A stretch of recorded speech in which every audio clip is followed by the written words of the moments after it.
Hello everyone, this is Via. Remember, each story is crafted with clear and simple sentences to make learning not just effective but enjoyable.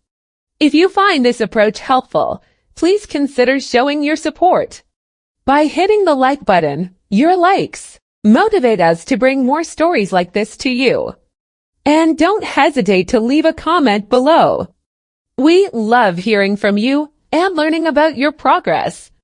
Now let's begin our story. Chapter 1, The Warrior of Arabia. In the heart of the Arabian Peninsula, where the desert sands whisper tales of bravery, and the stars guide the paths of caravans, lived Khalid ibn al-Walid, born into the esteemed Quraysh tribe. Khalid's lineage was noble, tracing back to leaders and warriors who shaped the destiny of Mecca, the bustling city at the crossroads of worlds.